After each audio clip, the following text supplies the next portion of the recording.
इनको एक ड्यूटी दे दी गई है कि भैया तुम नर्व सेल हो। अब तुमको क्या काम करना है, तुमको इंफॉर्मेशन कन्वे करनी है। पूरी जिंदगी भर यही काम करोगे तुम। नहीं, इंसानों का, इंसान क्या मतलब जानवर, खैर इंसान भी साइंस की नजर में जानवर है, तो जानवरों का क्या सिस्टम है, वो एक जगह रह ही नहीं सकते। कोविड में हमें कुछ महीने के लिए घर के अंदर रहना पड़ गया था, उसमें हालत खराब हो गई थी हमारी। बाहर देखो, बाहर मान लो बहुत तेज हवा चल रही है, प्लांट्स यूं यूं यूं झूम भी रहे हैं, बट वो यूं यूं यूं झूमते हैं बट टूटते नहीं है। समझ रहे हो, बहुत तेज हवा चले तो वो यूं हो जाते हैं बट वो टूटते नहीं है, क्योंकि वो रिजिड नहीं है, हार्ड नहीं है, फ्लेक्सिबल है। और उसके साथ में पत्थर वत्थर है, चट्टाने वट्टाने हैं, बार बार पत्ते ऐसे ऐसे ऐसे ऐसे बार बार उनके बीच में फ्रिक्शन हो रहा है, तो भी पत्तों को लग नहीं रही है एपिडर्मिस की वजह से। Hello students, welcome back to restart channel. आज देखने वाले हैं हम लोग क्लास 9th बायोलॉजी का second chapter which is tissues. पिछला चैप्टर था सेल, जो कि बेसिक यूनिट ऑफ लाइफ है। माने कहीं पर भी अगर हम सोचते हैं लाइफ एग्जिस्ट करती है तो उसके लिए एक सेल तो उसके पास होना ही चाहिए, है ना। हम बोल रहे हैं लिविंग ऑर्गेनिज्म है, तो उसका मतलब उसके पास एक सेल तो होगा ही, तभी वो लिविंग है। अब बहुत सारे सेल्स को मिला दे तो वो टिश्यू बन जाता है, यही सोचते होंगे आप अभी तक, है ना। कोई आपसे पूछ ले भैया टिश्यू क्या होता है, तो बोल देंगे झट से, ग्रुप ऑफ सेल्स को टिश्यू बोलते हैं। ऐसा नहीं है यार, क्लास 9वीं के छात्र हो, लेवल अप करो अपना थोड़ा। Now this time if somebody asks you define what a tissue is, this is how you're going to do it. आप उनको तहजीब से बताएंगे कि टिश्यू के लिए सबसे पहले तो ग्रुप ऑफ सेल्स होना चाहिए। पहली कंडीशन है, मान ली ग्रुप ऑफ सेल्स चाहिए, मतलब एक सेल से काम नहीं बनेगा, अपने को ज्यादा सेल्स चाहिए। Then these group of cells they should be similar in function. ये पहला नोट करने वाली बात है कि भैया सबका जो स्ट्रक्चर है वो सेम सा होना चाहिए। दूसरी नोट करो बात, work together to achieve a particular function. ये सारे सेल्स मिलकर एक ही काम कर रहे हैं। इनको एक ड्यूटी दे दी गई है कि भैया तुम नर्व सेल हो। अब तुमको क्या काम करना है, तुमको इंफॉर्मेशन कन्वे करनी है। पूरी जिंदगी भर यही काम करोगे तुम, ठीक है। तो ये नर्व सेल लगे हुए हैं, अपनी दिहाड़ी मजदूरी कर रहे हैं। इस तरीके से जितने भी डिफरेंट टिश्यूज आप देखोगे, चाहे वो नर्वस टिश्यू है, मस्कुलर टिश्यू है, कनेक्टिव टिश्यू है, जो भी टिश्यूज आप देखोगे सबके सेल्स क्या होंगे, सिमिलर इन स्ट्रक्चर होंगे, सेम सेम से दिखेंगे, भाई बहन जैसे दिखेंगे, है ना। और सब एक ही काम कर रहे होंगे। तो नेक्स्ट टाइम अगर आपसे कोई डिफाइन करने को बोल दे तो प्लीज इतना तो लिखिए आना यार। तो ये एनसीईआरटी की डेफिनेशन है, इंपॉर्टेंट है। अब जब हम आगे बढ़ते हैं इस चैप्टर में, तो हमें प्लांट टिश्यूज अलग पढ़ने पड़ते हैं, एनिमल टिश्यूज अलग पढ़ने पड़ते हैं। मैम दोनों ही लिविंग है, मैम दोनों ही मल्टी सेल्यूलर है, दोनों ही कॉम्प्लेक्स हैं, तो अलग क्यों पढ़ रहे हैं उन्हें? कारण है कुछ, और वो कारण क्या है वो देख लो। देखो, ये हो गए इस तरफ एनिमल टिश्यूज और ये हो गए प्लांट टिश्यूज, है ना।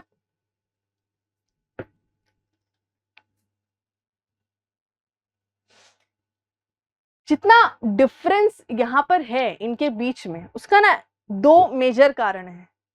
पहला कारण ये है कि दोनों की जो न्यूट्रिशन का ऑब्टेन करने का जो तरीका है, जो रिक्वायरमेंट है यार, वो अलग अलग है। प्लांट्स में आप जानते हो, प्लांट्स क्या है, ऑटोट्रॉफिक है, एक जगह खड़े होकर फोटोसिंथेसिस करके अपना खाना बना लेते हैं, बच जाते हैं मुसीबतों से। वही जो ये एनिमल्स हैं, इन्हें मशक्कतें करनी पड़ती हैं, ये खाने की खोज में निकलते हैं। अब मैगी भी लेने जाओ तो दुकान तक जाना पड़ेगा, तो चलना तो तय है हम लोगों का, है ना, मूवमेंट करनी तय है। तो इसी वजह से क्या होता है, इनका जो जीवन है सिडेंटरी है। सिडेंटरी का मतलब होता है कि स्टेशनरी है, फिक्स्ड जीवन है। कोई ये घूमने नहीं निकल रहे हैं बेचारे, ये एक ही जगह का सनराइज सनसेट देख के खुश है। इनके जीवन के ऐसे गोल्स नहीं है मुझे दुनिया घूमनी है, ये यहीं पे खुश है। वही इंसानों का, इंसान क्या मतलब जानवर, खैर इंसान भी साइंस की नजर में जानवर है, तो जानवरों का क्या सिस्टम है, वो एक जगह रह ही नहीं सकते। कोविड में हमें कुछ महीने के लिए घर के अंदर रहना पड़ गया था, उसमें हालत खराब हो गई थी हमारी, है ना। तो यहाँ पर जीवन अलग है, हमारा मोटाइल जीवन है, हमें पूरे समय मूव करना है, मूवमेंट करनी है। इन कारणों की वजह से इनमें कुछ चेंजेस दिखते हैं। अब क्योंकि ये स्टेशनरी है, तो स्टेशनरी है इनका मतलब क्या है कि एक ही जगह पे खड़े रहना है, बट खड़े तो रहना है, अपराइट तो रहना है। अपराइट रहने के लिए कुछ सपोर्ट लगेगा, तो ये क्या करते हैं, डेड सेल्स से काम चला रहे हैं। इतने चंट है ना प्लांट्स, मैं बता रही हूँ आप लोगों को, इतने चंट है ये लोग, डेड सेल्स से काम चला रहे हैं। दो फायदे हो रहे हैं उसके। एक फायदा क्या है कि भैया इनका सपोर्ट बहुत अच्छा होता है, बहुत स्ट्रांग होते हैं डेड सेल्स, तो स्ट्रेंथ बहुत अच्छी देते हैं, स्ट्रेंथ मिल रही है जो उनको चाहिए भी थी। दूसरी चीज, मरे हुए हैं, कोई रिक्वायरमेंट नहीं है इनकी, ना ऑक्सीजन ना फूड, काम करवाओ इनसे, जम के इनसे स्ट्रेंथ लो, तो प्लांट्स के मजे ही मजे। अब यहां देखो एनिमल्स के, एनिमल्स को मूवमेंट करनी है, मूवमेंट के लिए लगते हैं लिविंग सेल्स, लिविंग सेल्स की एनर्जी रिक्वायरमेंट है, इनको भैया फूड भी चाहिए, ऑक्सीजन भी चाहिए। ठीक है, सो पहला डिफरेंस तो ये आ गया, यहाँ पर ज्यादातर डेड सेल्स हैं प्लांट की बॉडी में, यहाँ लिविंग सेल्स हैं सारे। दूसरा डिफरेंस आ जाता है पैटर्न ऑफ ग्रोथ में। प्लांट्स में देखो क्या चल रहा है भाई साहब, यहाँ पर इनके पास कुछ सेल्स हैं जो जीवन भर डिवाइड करते रहेंगे खुद को, डिवाइडिंग सेल्स बोल देते हैं उन्हें। एंड देन कुछ सेल्स हैं जो बिल्कुल डिवाइड नहीं करेंगे, जो बस जिंदा होंगे और मर जाएंगे, कोई डिवीजन नहीं होगा उनमें। तो एक तरीके से एक लाइन है जो सेपरेट कर रही है डिवाइडिंग सेल्स और नॉन डिवाइडिंग सेल्स को। और ये जो डिवाइडिंग सेल्स है ये भी कुछ ही जगह पर प्रेजेंट है, लोकलाइज्ड है ना, जिस वजह से कुछ ही जगह पर यहाँ पर सेल डिवीजन देखने को मिलेगा, ग्रोथ देखने को मिलेगी। तो प्लांट्स में ऐसा सिस्टम है कि पूरी बॉडी में एक साथ ग्रोथ नहीं हो रही है, बट एनिमल्स में तो होती है भैया, ग्रोथ इज यूनिफॉर्म। यहाँ पर इससे क्या समझ रहे हैं हम देखते हैं, हम बच्चों से बड़े होते हैं तो ऐसा तो नहीं है ना मेरा ये वाला आर्म ग्रो नहीं करा, ये वाला आर्म ग्रो करा, ऐसा तो नहीं है। मेरे आर्म्स भी ग्रो कर रहे हैं, मेरे लेग्स भी ग्रो कर रहे हैं, मेरा फेस भी ग्रो कर रहा है, मतलब हर जगह इक्वल ग्रोथ हो रही है, यूनिफॉर्म ग्रोथ हो रही है। हमारे यहाँ पे डिवीजन ऐसा नहीं है कि भैया कुछ सेल्स डिवाइड करेंगे कुछ सेल्स डिवाइड नहीं करेंगे, इंसानों में नहीं है, एनिमल्स में नहीं है ये डिवीजन।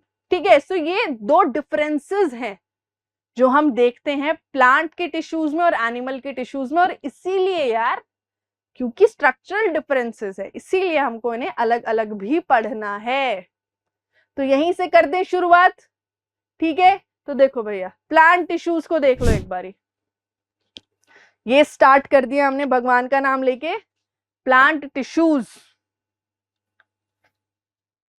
अब प्लांट टिश्यूज को पढ़ना है तो सबसे पहले उनको समझ लो कि सिस्टम है क्या इनमें। पूरा यहाँ पर ये वाला फ्लो चार्ट है, ये फ्लो चार्ट समझ गए हो तो समझ लो 60% काम हो गया अपना। सबसे पहले तो मैंने आपको क्या बोला, प्लांट्स में एक डिमार्केशन है, कुछ सेल्स हैं जो कॉन्टिन्यूसली डिवाइड करते हैं, पूरी लाइफ पर डिवाइड करते हैं, कुछ सेल्स हैं जो डिवाइड नहीं करते। तो सबसे पहले डिवाइडिंग को देखेंगे बेटा। इन डिवाइडिंग सेल्स को मेरिस्टेमेटिक सेल्स भी बोलते हैं या मेरिस्टेमेटिक टिश्यू भी बोलते हैं, मेरिस्टेमेटिक टिश्यूज, जो कि आपके बुक में हेडिंग भी दी गई है। सो डिवाइडिंग बोले तो मेरिस्टेमेटिक टिश्यूज। अब इसमें मैंने क्या बोला, अलग अलग जगह पे है ना, आधे इस जगह पे, आधे इस जगह पे, आधे इस जगह पे, तो अलग अलग जगहों पर है। जैसे अगर मैं बात करूं एपिकल, एपिकल का मतलब होता है टिप, एपिकल का मतलब ही होता है टर्मिनल या फिर टिप। तो ये कहाँ प्रेजेंट है जी, ये प्रेजेंट है in the tips of root and shoot, tips of root and shoot. कायदे से तो ये सब आगे हम पढ़ने वाले हैं, फिर भी लिख लेते हैं, है ना। तो ये टिप्स पे प्रेजेंट है बेसिकली, तो टिप्स पे प्रेजेंट है तो सिर्फ टिप्स बढ़ रही हैं इनकी वजह से, शूट की भी बढ़ रही है, रूट की भी बढ़ रही है। समझ गए, आगे चलो। इंटरकैलरी, इंटर का मतलब आप जानते हो दो चीजों के बीच में, उसको इंटर बोलते हैं, कैलरी। नोड्स की बात कर रहा है बच्चे यहाँ पे, नोड्स, ठीक है, ये हम आगे देखेंगे। तो नोड्स पर जो प्रेजेंट है वो इंटरकैलरी मेरिस्टेम है। And then lastly lateral, lateral का मतलब होता है साइड्स में। सो साइड्स में जो मेरिस्टेमेटिक टिश्यू प्रेजेंट है वो लेटरल है। समझ में आ गई। तो ये खत्म हो गए हमारे मेरिस्टेमेटिक या फिर डिवाइडिंग टिश्यूज। अब इन डिवाइडिंग टिश्यूज से ही कुछ ऐसे सेल्स बन जाते हैं जिनमें ग्रोथ की क्षमता नहीं है, जिनमें डिवीजन की क्षमता नहीं है, वो कहलाते हैं नॉन डिवाइडिंग, या फिर उनको दूसरा नाम दिया गया है परमानेंट टिश्यू। परमानेंट टिश्यू, नाम से ही समझ पा रहे हो परमानेंट है, इनमें कोई सेल डिवीजन होनी नहीं है। अब इस परमानेंट में भी अगर हम आगे चल के देखें तो परमानेंट में भी दो तरीके के टिश्यूज हैं। एक ऐसा टिश्यू है जिसमें सारे सेल्स एक जैसे हैं, उसको हमने बोल दिया सिंपल। सिंपल सा है, सारे सेल्स एक जैसे दिखते हैं इसके। इसमें क्या क्या है, प्रोटेक्टिव और सपोर्टिव। कुछ ऐसे होंगे जो प्रोटेक्शन का काम करेंगे, है ना, जैसे कि हमारा एपिडर्मिस और कॉर्क, और कुछ होंगे जो सपोर्ट देंगे, जैसे कि पैरेन्काइमा, कोलेन्काइमा, स्क्लेरेन्काइमा। यहाँ पे समझने की बात ये है, इन सब में सिमिलैरिटी ये है कि इन सब में अगर मैं पैरेन्काइमा टिश्यू को देखूंगी सारे सेल्स एक जैसे दिखेंगे, एपिडर्मिस का टिश्यू देखूंगी सारे सेल्स एक जैसे दिखेंगे, ठीक है। दूसरा कॉम्प्लेक्स। डिफरेंस क्या है सिंपल और कॉम्प्लेक्स में? सिंपल में सारे सेल्स एक जैसे दिख रहे थे मुझे, कॉम्प्लेक्स में सारे सेल्स एक जैसे नहीं है। इसका एग्जाम्पल है जाइलम और फ्लोएम। जब आप जाइलम को देखते हो, जाइलम में कुछ पतली सी ट्यूब्स हैं, कुछ मोटी ट्यूब्स हैं, कुछ गोल से सेल्स हैं, कुछ तीखे से फाइबर्स हैं, तो अलग अलग तरीके के सेल्स प्रेजेंट है एक ही टिश्यू में, इसीलिए इसको हमने कॉम्प्लेक्स बोल दिया। दो ही एग्जाम्पल है जाइलम और फ्लोएम। बस यही हमने पढ़ने हैं, ये सारे जो नाम आप देख रहे हो ना, यही नामों को हमने पढ़ना है और प्लांट टिश्यू खत्म। सिंपल है ना यार, एकदम सिंपल, ठीक है। तो अब चलते हैं मेरिस्टेमेटिक टिश्यूज की ओर। तो देखो, मेरिस्टेमेटिक टिश्यूज को पहले उसकी कुछ प्रॉपर्टीज से समझ लो कि मैंने पहले आपको बताया ये जो डिवाइडिंग सेल्स है पूरे प्लांट की बॉडी में नहीं फैले हैं, ये सिर्फ कुछ कुछ रीजन्स तक ही लिमिटेड है, इसीलिए इन्हें बोल दिया गया लोकलाइज्ड, कुछ कुछ जगह पर ही प्रेजेंट है। देन ये जो सेल्स है बहुत एक्टिव है। क्यों एक्टिव है? क्योंकि इन्हें कभी भी डिवाइड करना पड़ सकता है, कभी भी क्या, ये पूरे समय डिवाइड ही तो कर रहे हैं, इसीलिए एक्टिव रहते हैं। और क्योंकि कॉन्टिन्यूसली डिवाइड करते हैं, इसीलिए जो इनका साइटोप्लाज्म है अच्छा खासा डेंस होता है। थिन सेल्यूलोस वॉल्स होते हैं, थिन भी इसीलिए है क्योंकि बहुत ज्यादा समय तक ये नहीं रहते हैं, है ना, कॉन्टिन्यूसली डिवाइड कर रहे हैं। सो जो वॉल्स हैं वो भी काफी थिन है।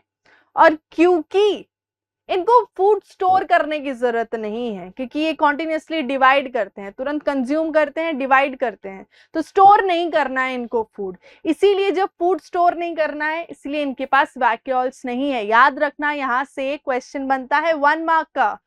Which of the plant cells do not have vacuoles? ये बहुत बड़ी चीज है क्योंकि प्लांट सेल का वैक्यूल काफी बड़ा होता है, 50 to 90% तक जगह घेर लेता है, और इन सेल में वैक्यूल्स नहीं है तो बड़ी बात है। याद रखना है meristematic tissues, the cells of meristematic tissues do not have vacuoles, ठीक है। आगे चलेंगे, टाइप्स देखते हैं इसके। सबसे पहले आपको एपिकल मेरिस्टेम देखना है, उसके बाद हमें इंटरकैलरी मेरिस्टेम देखना है, एंड देन लास्टली हमको लेटरल मेरिस्टेम देखना है। सबसे पहले देखेंगे कौन सा? एपिकल। एपिकल का मतलब मैं आपको समझा चुकी हूं, है ना क्लास?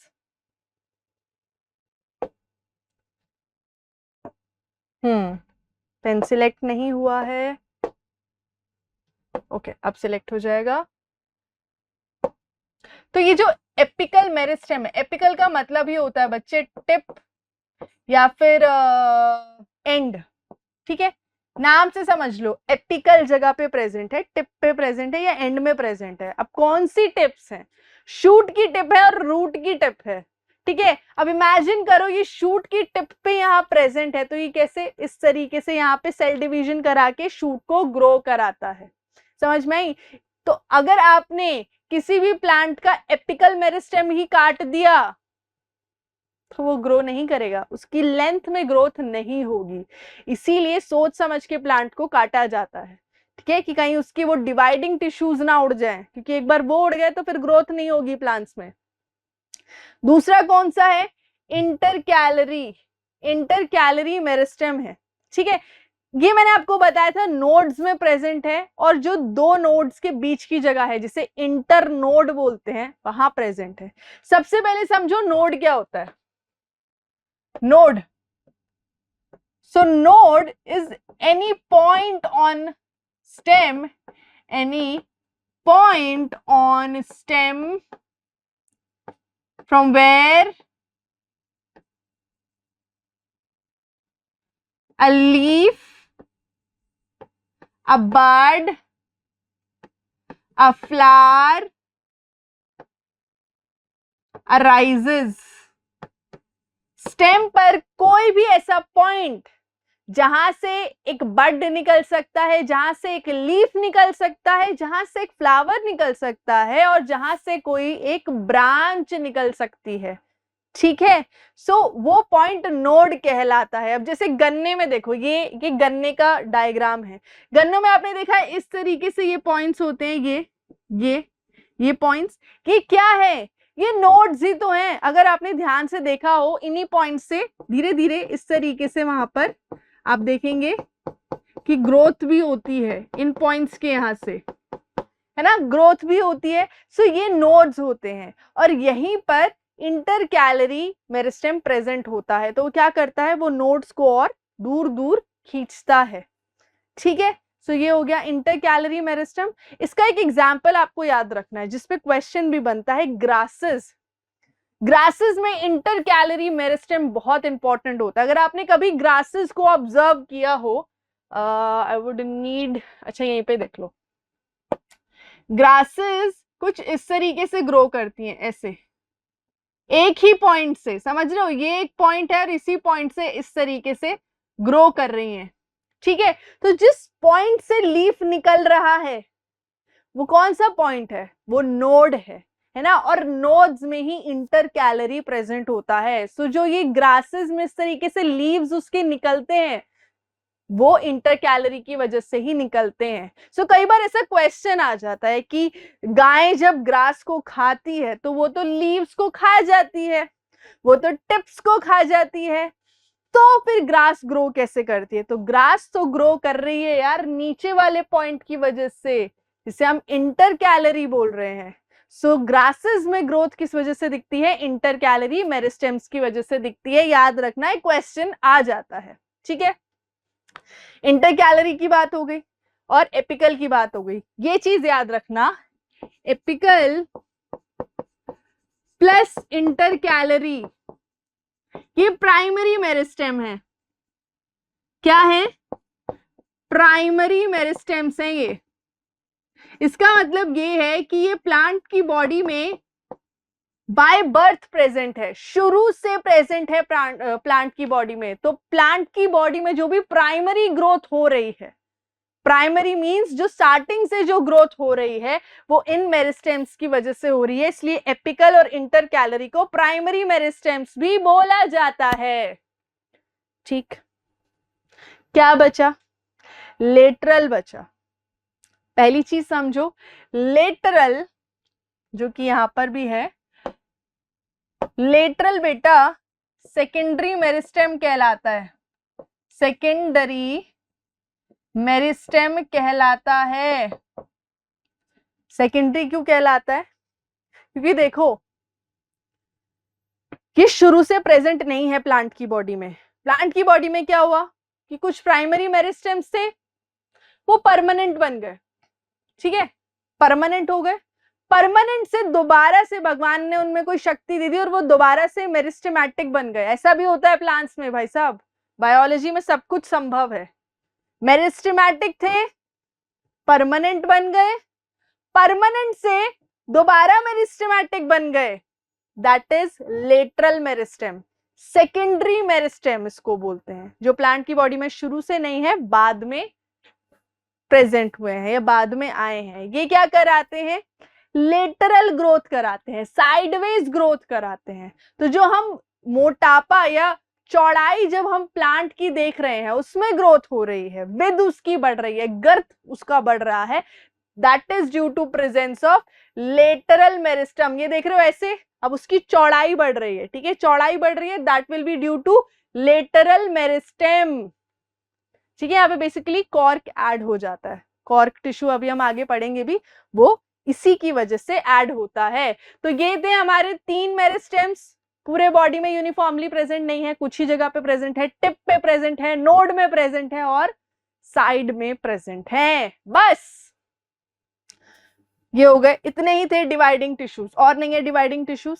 अब उनको परमानेंट बनाओ यार, अब परमानेंट बना दो उन्हें। तो परमानेंट वो बनते हैं एक प्रोसेस के थ्रू, और उस प्रोसेस को बोलते हैं डिफरेंशिएशन। डिफाइन करना होगा तो क्या है? It's a process of taking permanent shape, size and function. It's called differentiation. माने देखो, सबसे पहले ये जो मेरिस्टेमेटिक टिश्यूज हैं, इनसे जो सेल्स बनते हैं, first thing they do is lose the capacity to divide. ठीक है, बने तो इस मेरिस्टेमेटिक टिश्यू से ही है ये सेल्स, बट इन सेल्स में एबिलिटी नहीं है टू डिवाइड। तो सबसे पहले तो अपनी डिवाइड करने की एबिलिटी लूज कर दी। उसके बाद अब इनका एक permanent shape, permanent size, permanent function इनको मिल जाएगा। अब पूरी लाइफ भर वही करना है, उसी शेप के साथ, उसी साइज के साथ, उसी फंक्शन के साथ पूरा गुजारा करेंगे। ठीक है, इस प्रोसेस को बोलते हैं डिफरेंशिएट। सो मेरिस्टेमेटिक टिश्यू से जो सेल्स बनते हैं, दे डिफरेंशिएट इनटू परमानेंट टिश्यू। समझ में आ रही है प्रोसेस कि मेरिस्टेमेटिक टिश्यू से कैसे परमानेंट बन रहा है? Through the process of differentiation, है ना। जो हमारा मेरिस्टेमेटिक टिश्यू था वो क्या बन रहा है? कॉन्टिन्यूसली उसमें सेल डिवीजन हो रही है, न्यू सेल्स बना रहा है, बट उससे जो सेल्स बन रहे हैं वो डिफरेंशिएट हो जाते हैं। डिफरेंशिएट का मतलब क्या है?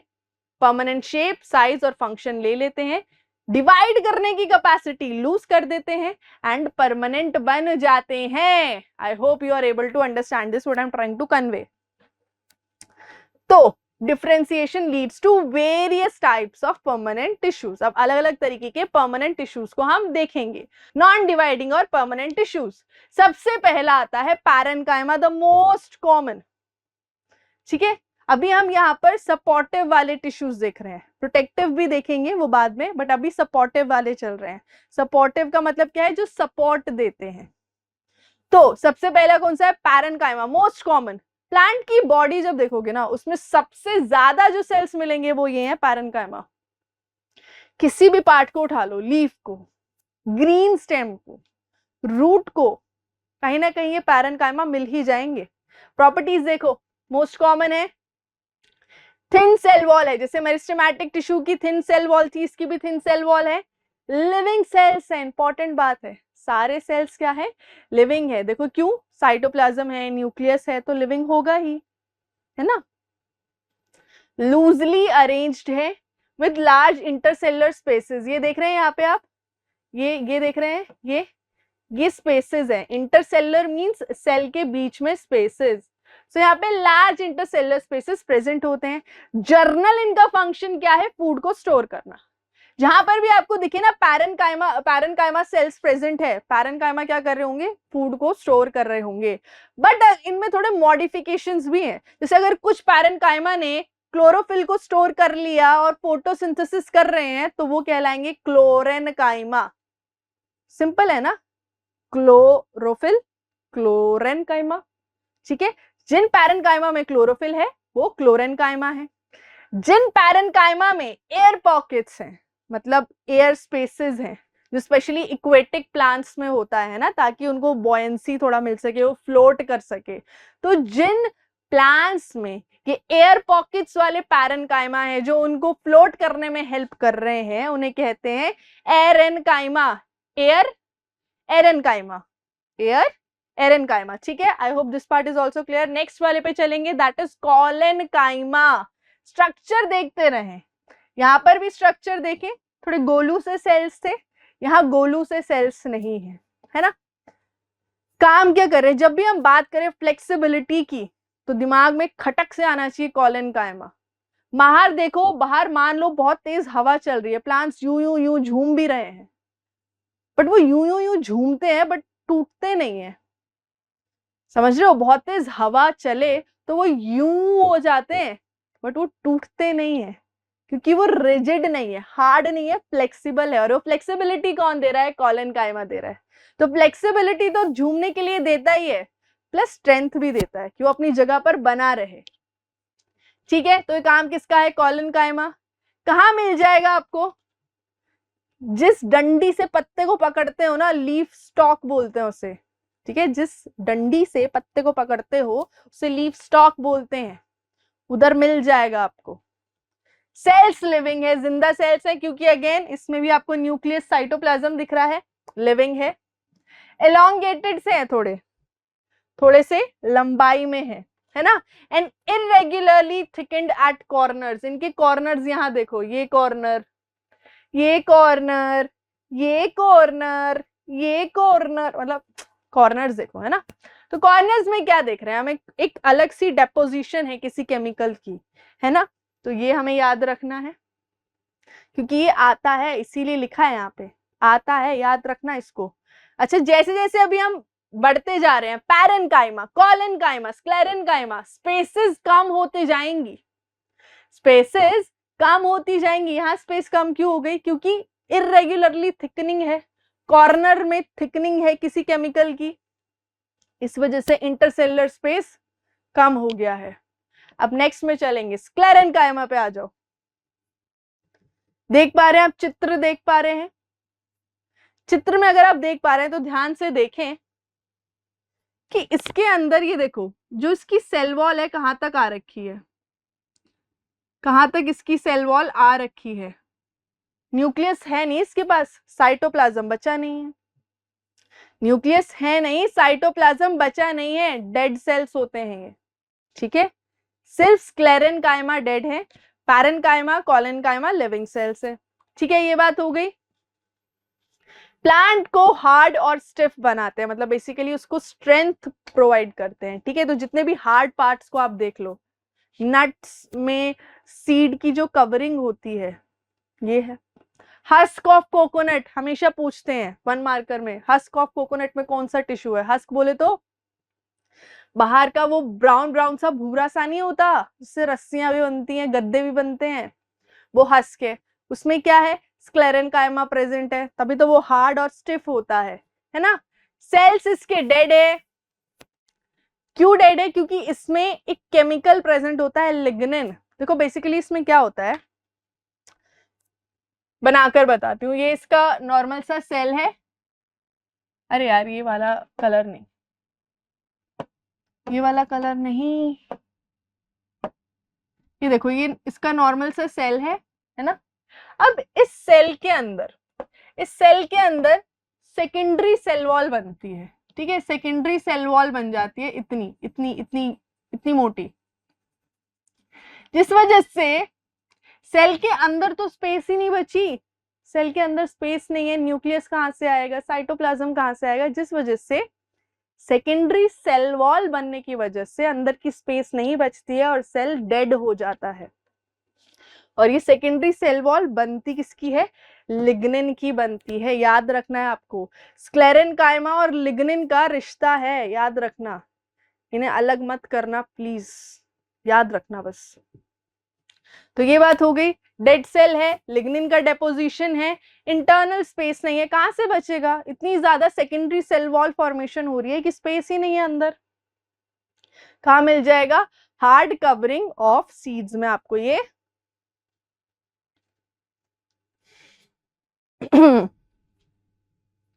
हमने सिंपल सपोर्टिव परमानेंट टिश्यू देख लिया। याद रखना, हर एक वर्ड का अपना मतलब है। सिंपल का मतलब सारे सेल्स एक जैसे होंगे, प्रोटेक्टिव का मतलब इनका फंक्शन होगा प्रोटेक्ट करने का, परमानेंट मतलब they have lost the ability to divide, and tissues का मतलब यू ऑलरेडी नो। बहुत सारे डायग्राम्स देख के डरो मत, यहाँ कुछ कन्वे करने की कोशिश करी है, और क्या करने की कोशिश करी है वो मैं बताऊंगी, तो देखो। नॉर्मल प्लांट है, ऐसा सही कुछ दिखता होगा पौधे में अगर वो प्लांट है तो, है ना। अब ये देखो, ये लीफ का स्ट्रक्चर है, लीफ। अहम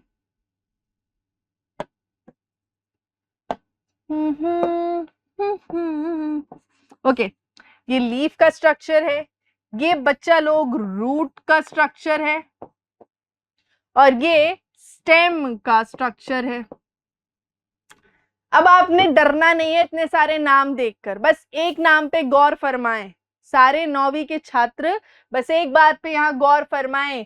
चाहे मैं लीफ की बात करूं तो लीफ में जो सबसे ऊपर वाली लेयर है एपिडर्मिस, चाहे मैं रूट की बात करूं, रूट में जो सबसे ऊपर वाली लेयर है एपिडर्मिस। अच्छा, रूट की एपिडर्मिस को एपिब्लेमा भी बोलते हैं, बट है तो एपिडर्मिस ना, एपिडर्मिस लिख रही हूं यहाँ, एपिडर्मिस। पता नहीं क्यों नाम क्यों चेंज कर देते हैं। रूट में क्या हो गया तो रूट में अलग नाम दे दिया एपिब्लेमा। अब कर लो याद, क्या कर सकते हैं, है ना। तो यहाँ देखो, लीफ में सबसे ऊपर वाली लेयर एपिडर्मिस, रूट में सबसे बाहर वाली लेयर एपिडर्मिस, स्टेम में सबसे बाहर वाली layer epidermis. What is this? So पहला जो हमें सिंपल प्रोटेक्टिव परमानेंट टिश्यू पढ़ना है वो है एपिडर्मिस। और जैसे कि आप समझ पा रहे हैं, अगर हम अपनी बॉडी देखें, हमारी बॉडी में skin is the outer most covering, right.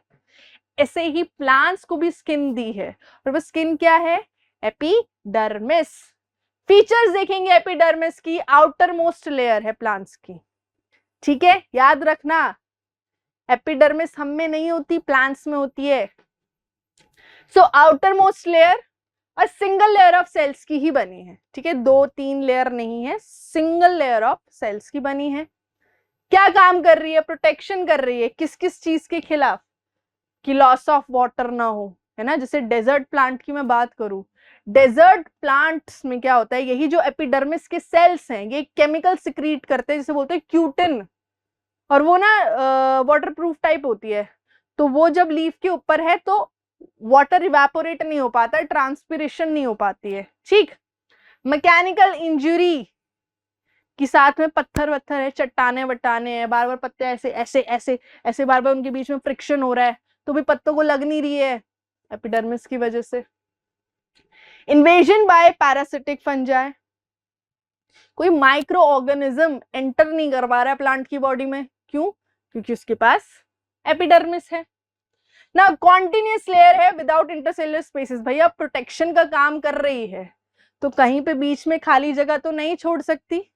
जब हम बॉर्डर की हमें सिक्योरिटी करनी होती है, अपने देश की बॉर्डर की सिक्योरिटी करनी होती है, तो कहीं पे भी गैप्स नहीं छोड़ सकते ना।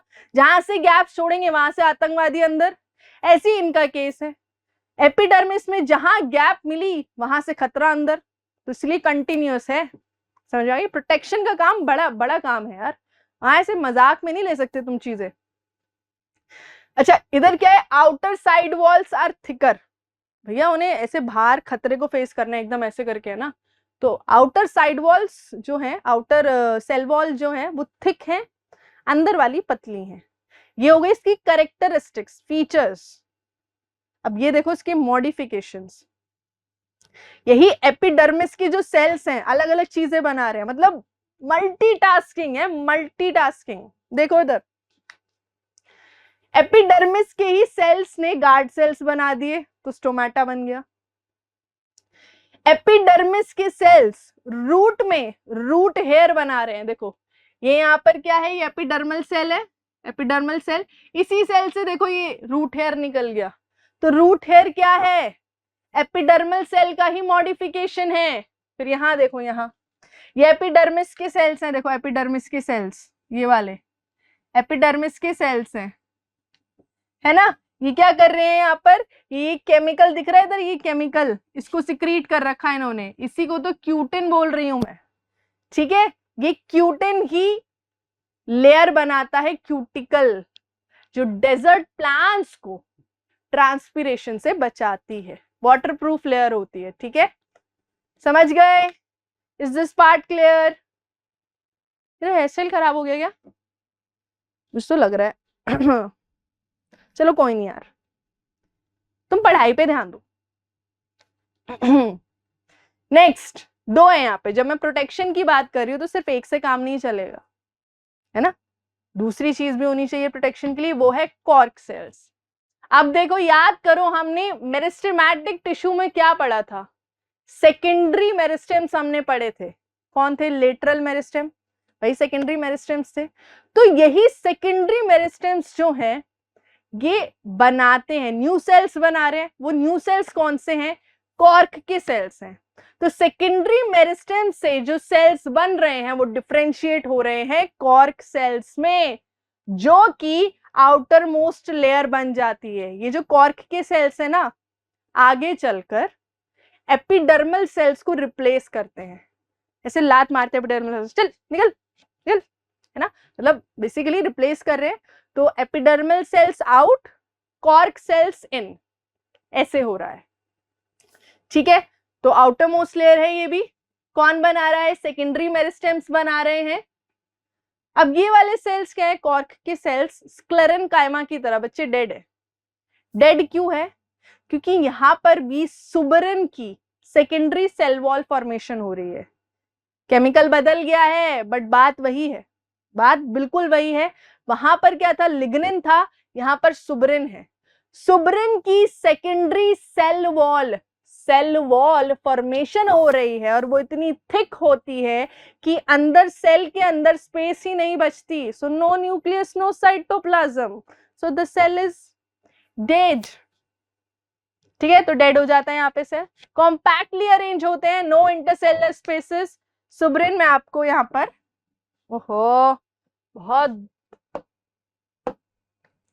सुबरिन में यहाँ आपको बता चुकी हूँ। और ये सुबरिन की वजह से ये जो सेल्स है वाटर और गैसेस को बिल्कुल अलाउ नहीं करते हैं। तो आप जो देखते हो ना बाहर की बार्क, है ना, जो बाहर सबसे वुडी सी बार्क देखते हो आप ट्रीज में, किसकी बनी है यार? कॉर्क सेल्स की बनी है।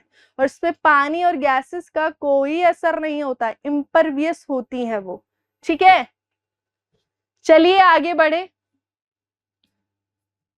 कॉम्प्लेक्स परमानेंट टिश्यूज, कॉम्प्लेक्स पे आ गए। सिंपल में क्या देखा था? सिंपल में सारे सेल्स एक जैसे ही थे टिश्यू के अंदर। कॉम्प्लेक्स आ गया माने टिश्यू तो एक होगा बट उसके अंदर अलग अलग सेल्स होंगे, तो वो भी देख लेते हैं। अलग अलग सेल्स हैं इनके अंदर।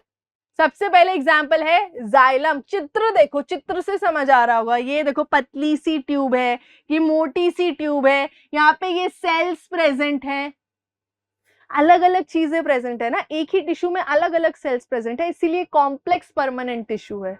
अब इसके पास देखो जाइलम में होता क्या क्या है?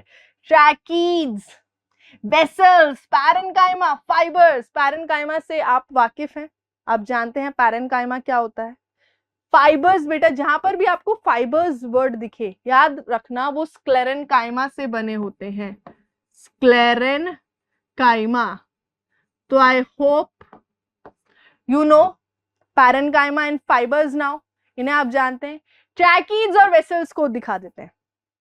देखो यहाँ पे पतली सी ट्यूब्स दिख रही है इस तरीके से, पतली सी ट्यूब्स जिनके जो एंड्स हैं, एंड्स पॉइंटेड है, चोंच सी निकल रही है, पॉइंटेड एंड्स हैं जिसके, टेपरिंग एंड्स बोलते हैं इन्हें। ठीक है, सो ये कौन से हैं? ये है हमारी ट्रैकीड्स।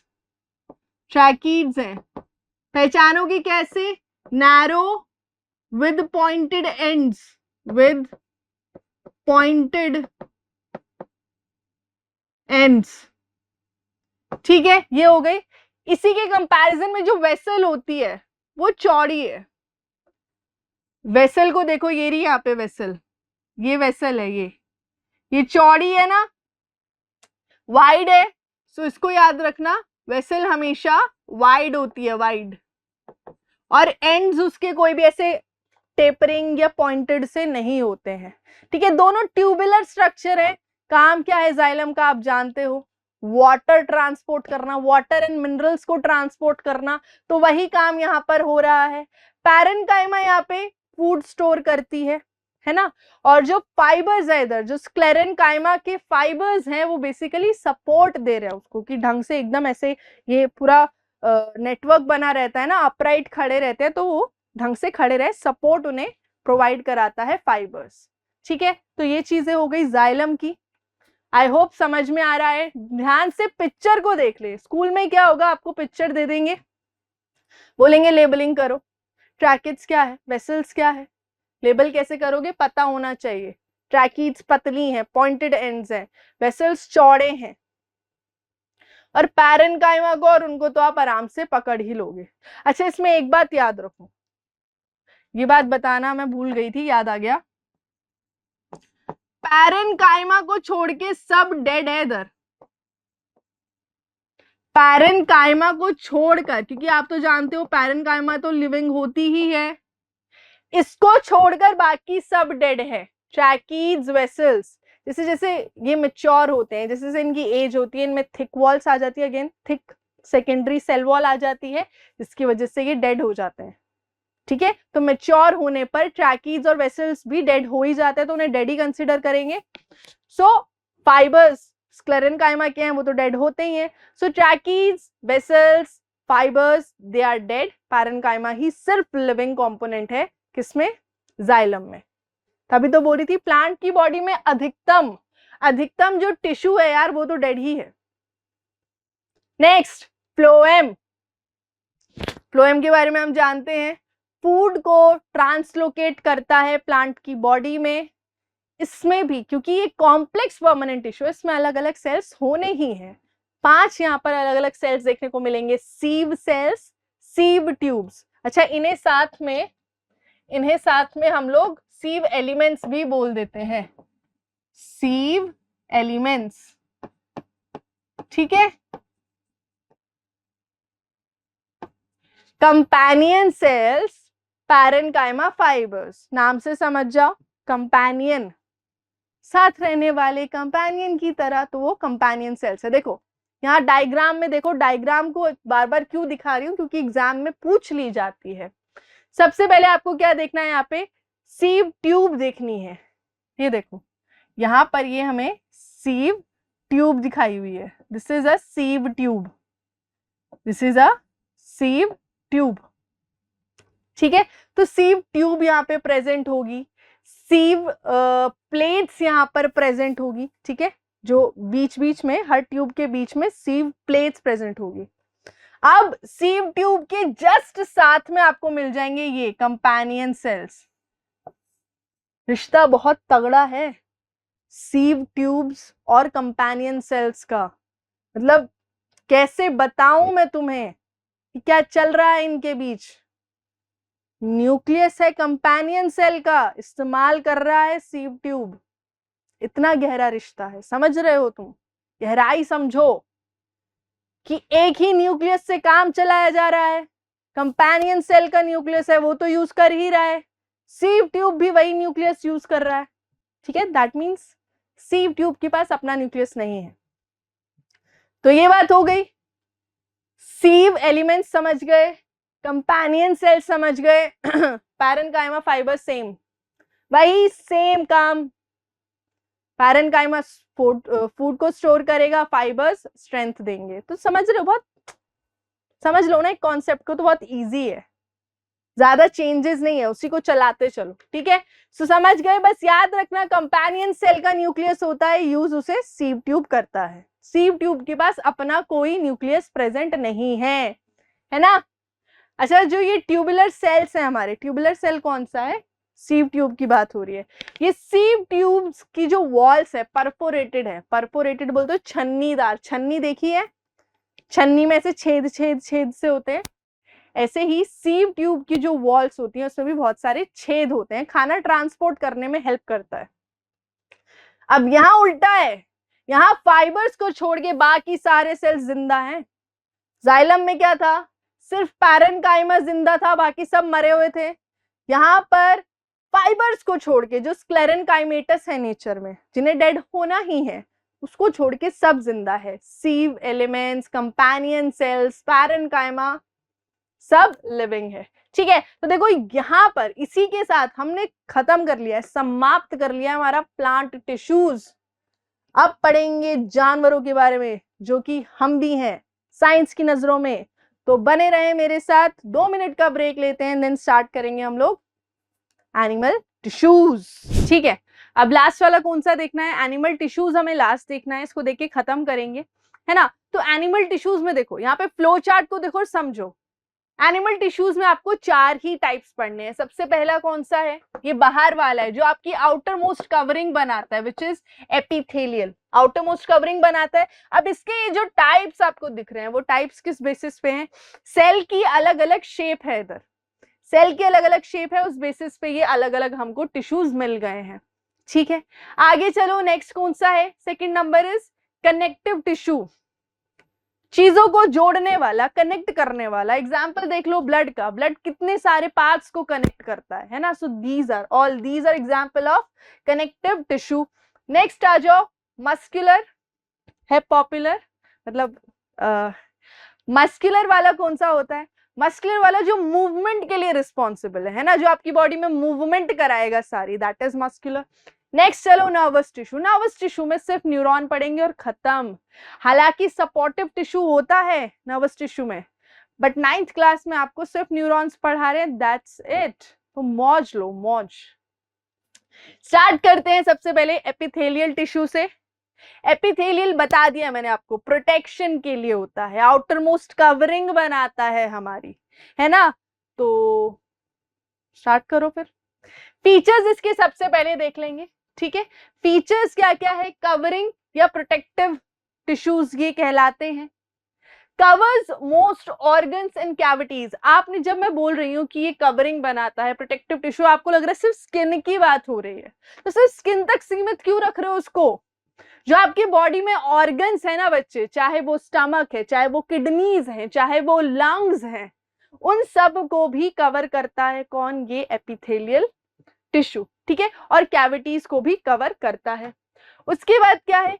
ये जो सेल्स हैं, है ना, ये जो सेल्स होंगे ये सारे टाइटली पैक्ड होते हैं और कॉन्टिन्यूस शीट बनाते हैं। और कॉन्टिन्यूस शीट क्यों बना रहे हैं? क्योंकि आप जानते हैं उनका काम है प्रोटेक्शन का।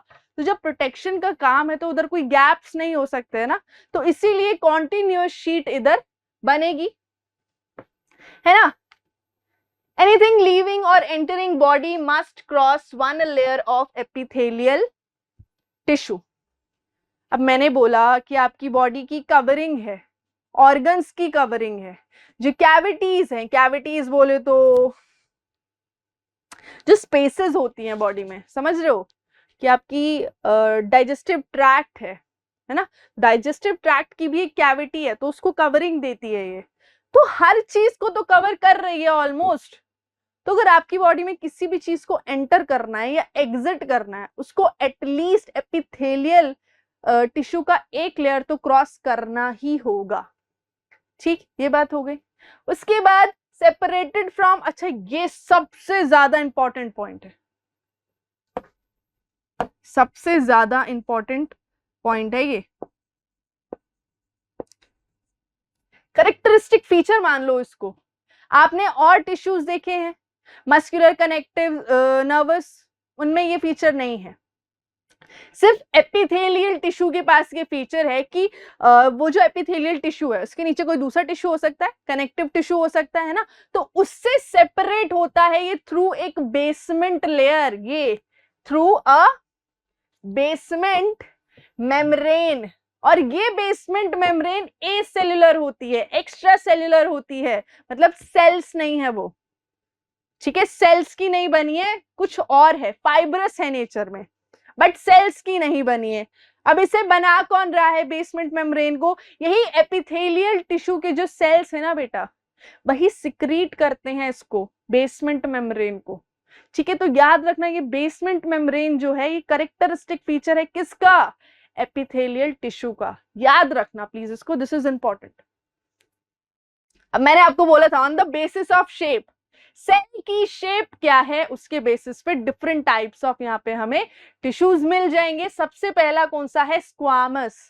स्क्वामस का मतलब होता है फ्लैट, एकदम जो चिपटे हुए सेल्स है ना, चिपटे हुए, जिन्हें ऐसे लेके बस ऐसे पिचका दिया है, ठीक है, ऐसे चिपका दिया है, these are squamous flat cells, they are extremely thin, ठीक है, एक्सट्रीमली थिन। अब ये आपको कहां मिलेंगे? देखो ये आपको कहां मिलेंगे? जहां पर हमारा डिफ्यूजन से रिलेटेड काम होना है, जहां पर हमारा कौन सा काम होना है? डिफ्यूजन से रिलेटेड काम होना है।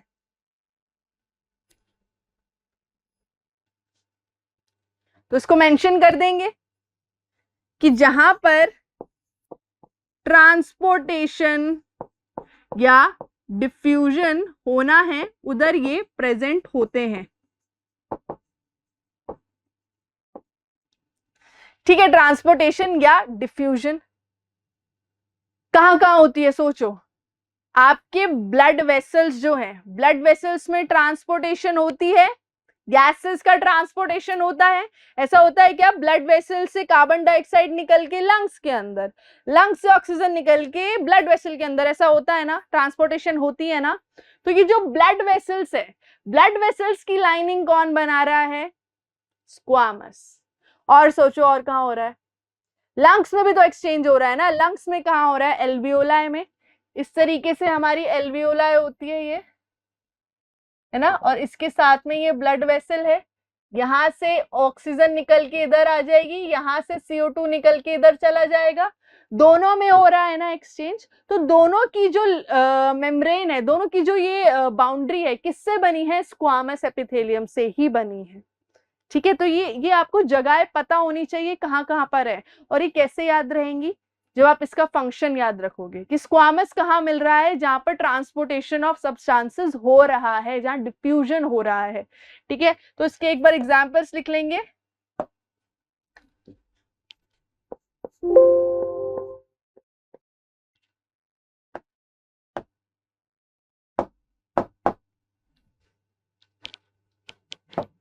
What happened?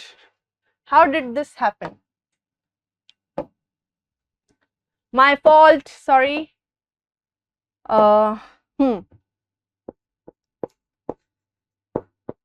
Lining of blood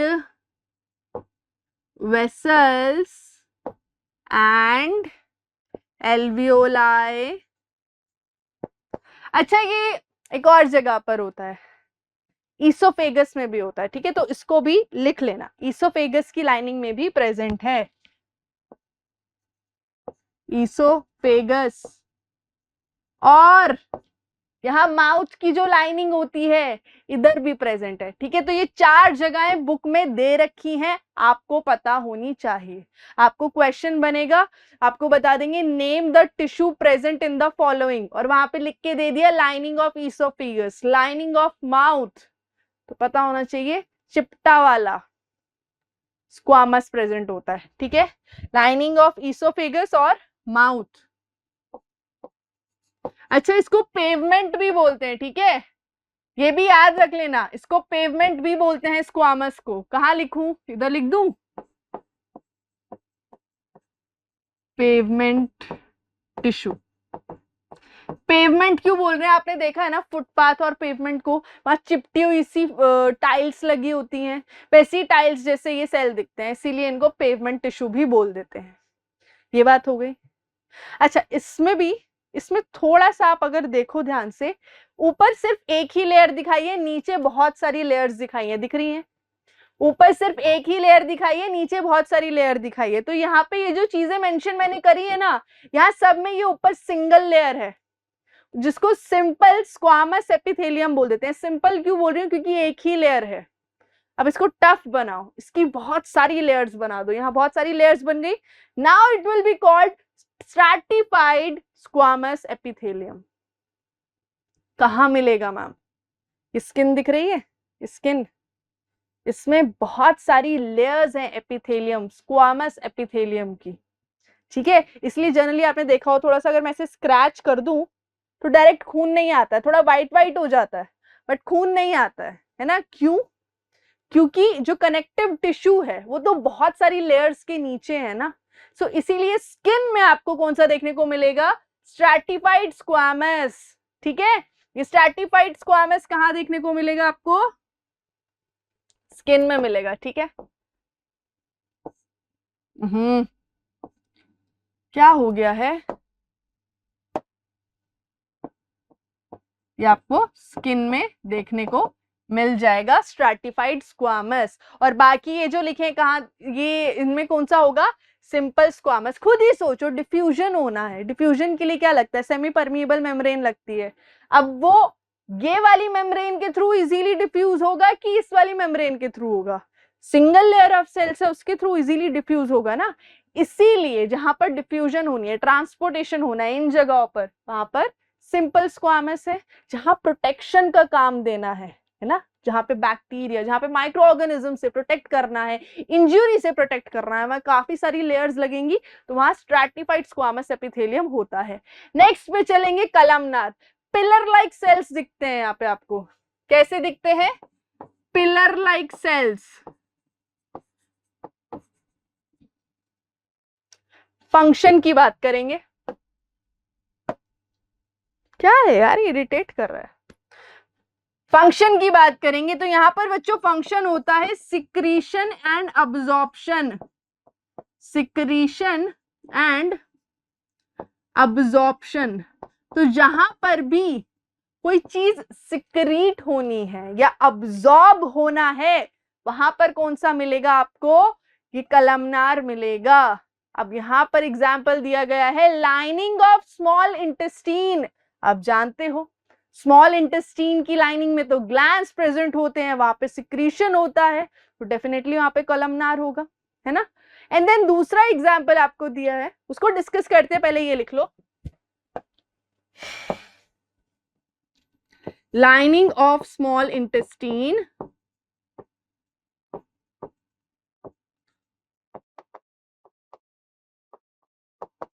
and दूसरा आपको एग्जाम्पल दिया है लाइनिंग ऑफ रेस्पिरेटरी ट्रैक्ट। यहां पर जो रेस्पिरेटरी ट्रैक्ट होती है उसकी लाइनिंग भी, बट वहां पर एक स्लाइट मॉडिफिकेशन है। पहले एग्जाम्पल लिख दूं, lining of small intestine and respiratory tract.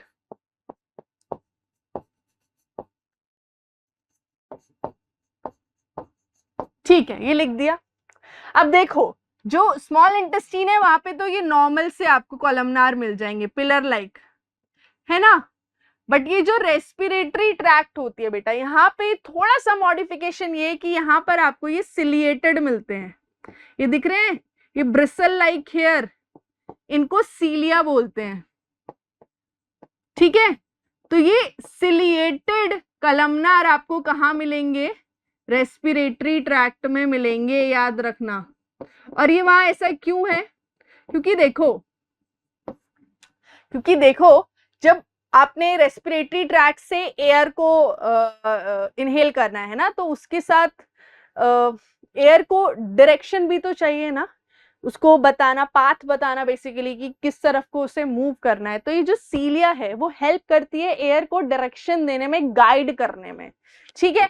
So columnar में हमने क्या पढ़ा? एक तो नॉर्मल सा कलमनार जो आपको सिक्रीशन और अब्जॉर्प्शन उसका फंक्शन है, तो इसीलिए लाइनिंग ऑफ स्मॉल इंटेस्टीन में मिल जाता है। एंड दूसरा आपको जो मॉडिफिकेशन मिल रहा है सिलिएटेड कलमनार, ये कहाँ मिलेगा? इस रेस्पिरेटरी ट्रैक्ट में, ताकि एयर को गाइड कर सके, ठीक है, उसको चैनलाइज कर सके। ये बात हो गई। और कुछ बचा है कलमनार में? नहीं। नेक्स्ट वाले पे चलो। नेक्स्ट इज क्यूबॉइडल, नाम से समझ रहे हो क्यूबॉइड शेप का है। इसमें बस याद रखो मैकेनिकल स्ट्रेंथ ये प्रोवाइड करता है। क्या? मैकेनिकल स्ट्रेंथ ये प्रोवाइड करता है।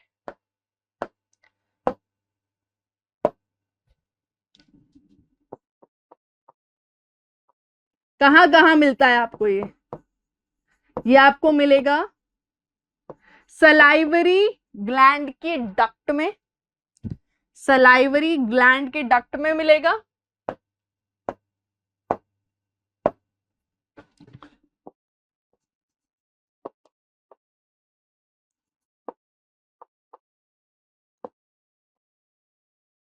और किडनी ट्यूब्यूल्स में मिलेगा, ठीक है। और कहां मिलेगा? किडनी ट्यूब्यूल्स में मिलेगा। मैकेनिकल स्ट्रेंथ का काम कर रहा है, स्ट्रेंथ प्रोवाइड करता है, इसीलिए इन्हीं दो जगह पे आपको मिलेगा, ठीक है। अच्छा, यहाँ लाइनिंग ऑफ किडनी ट्यूब्यूल्स है।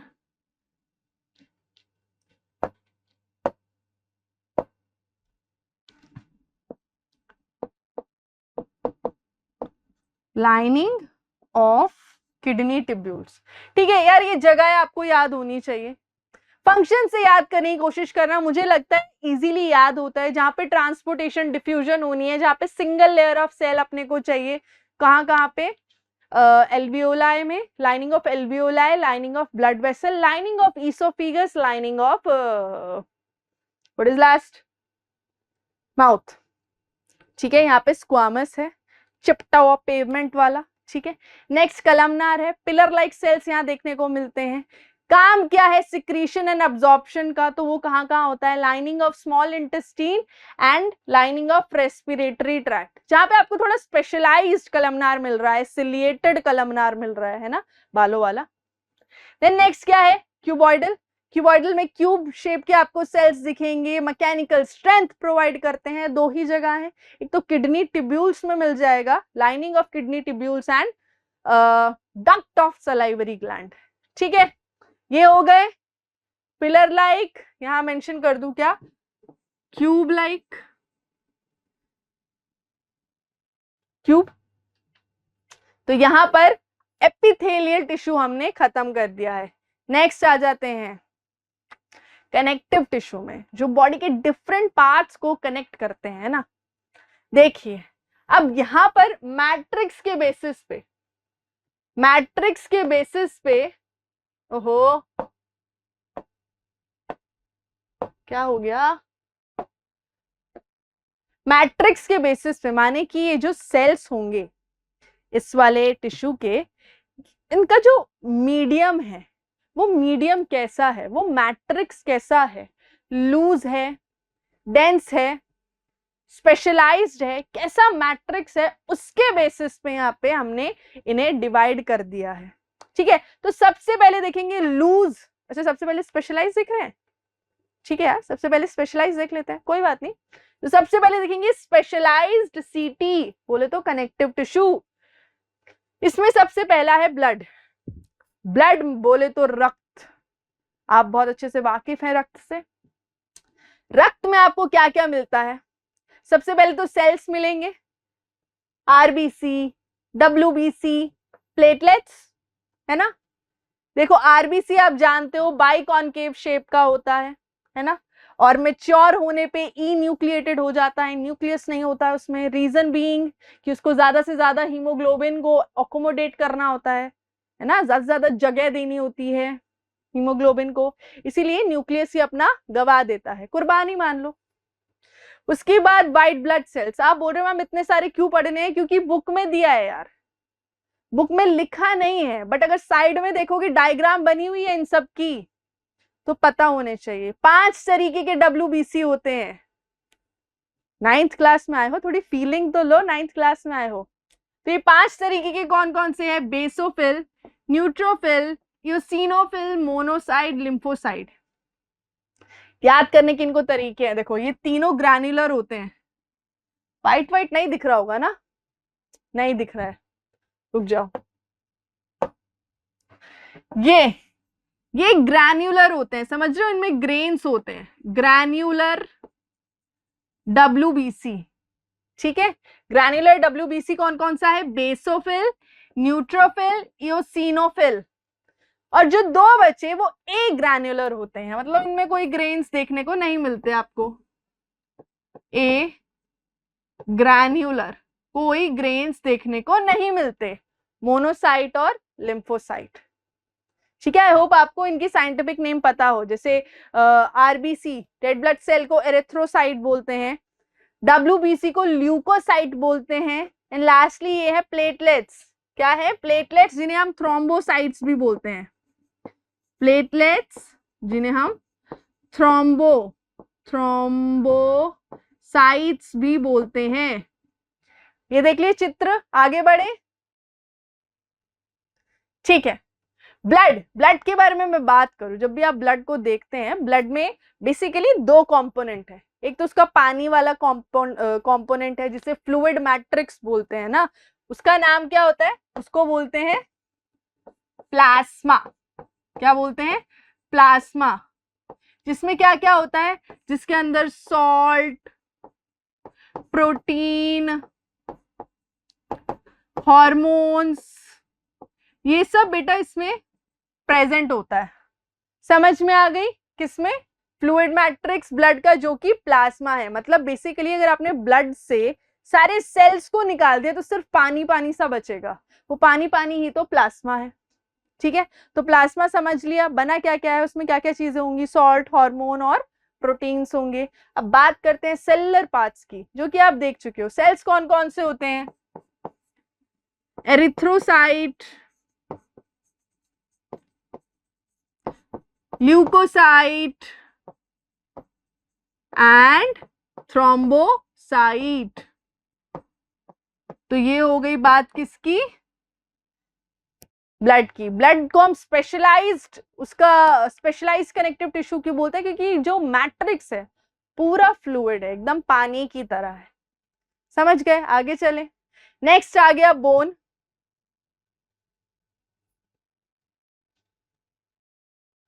ये डायग्राम देखो सबसे पहले, ये पूरा बोन का डायग्राम है। इसमें ये जो एक पार्ट है, इस एक पार्ट को हमने यहां निकाल के ऐसे देख लिया है, ठीक है।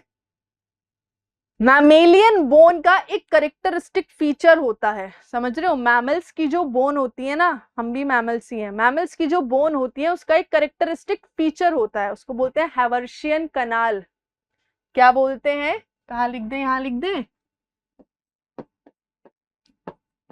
हैवर्शियन कनाल, जो आपकी बुक में डायग्राम में दिया गया है। ये रही बेटा वो, ये कनाल, ये रही वो कनाल। इस कैनाल में क्या क्या पास होता है? इस कैनाल में लिम्फेटिक वेसल है, आर्टरी है, वेन है और नर्व है। तो आप देखोगे बोन में ऐसे बहुत सारे मिलेंगे आपको, सब में ये सेंट्रल कैनाल होगी, जिसे हैवर्शियन कनाल बोलते हैं, जिसके अंदर ये चारों चीजें पास होती हैं, ठीक है। और यहाँ पे सेल्स जो है, बोन के सेल्स जो हैं, उन्हें ऑस्टियोसाइट बोलते हैं। बोन सेल, जो भी सेल है ना उसको साइट बोल देते हैं, ल्यूकोसाइट, एरिथ्रोसाइट, थ्रोम्बोसाइट, ऑस्टियोसाइट, है ना। सो ऑस्टियोसाइट क्या है?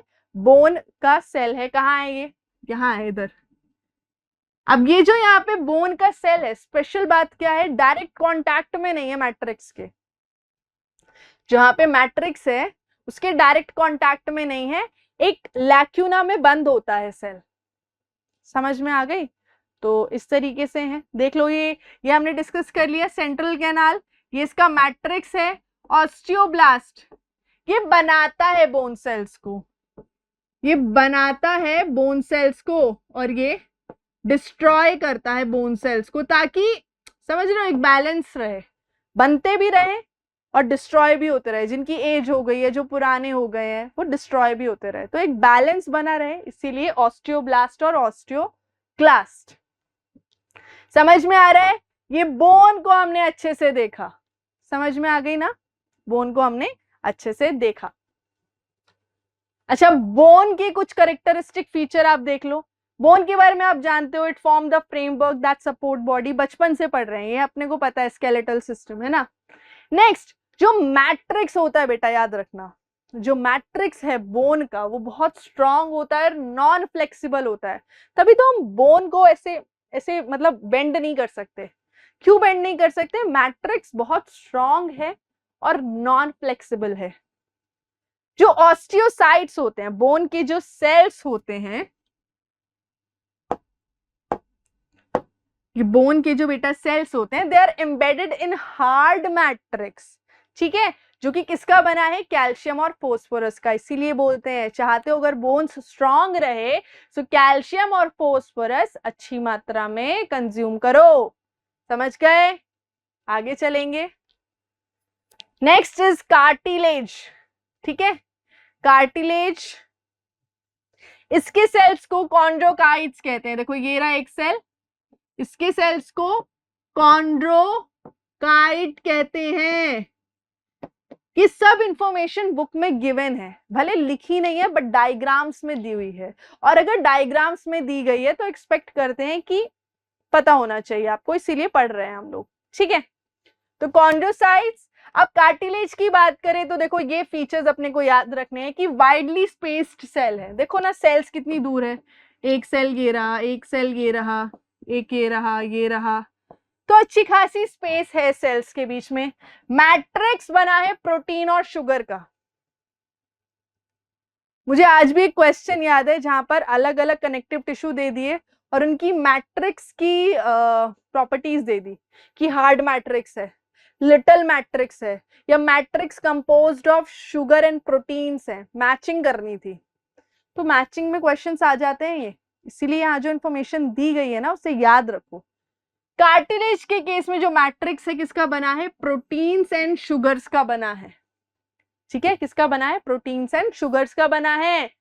कार्टिलेज का फंक्शन क्या है, smoothen bone surfaces at joints, joints पे क्या होता है, बोन के सर्फेसेस को स्मूथ करता है, प्लायबल है, कंपैरेटिवली फ्लेक्सिबल होता है, मतलब बेंड हो जाता है ना। कहाँ कहाँ प्रेजेंट है, नोज, ये देखो नो, ऊपर तो हड्डी होती है, ऊपर बोन है, ये नीचे, ये दिख रहा है, ये नीचे दिस इज कार्टिलेज, ऊपर तो बोन है?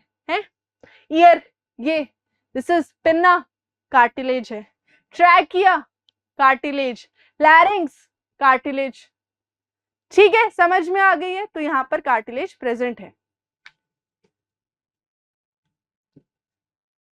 Next is lymph. लिम्फ में बच्चे कंफ्यूज रहते हैं, क्या है मैम लिम्फ, क्या है मैम लिम्फ।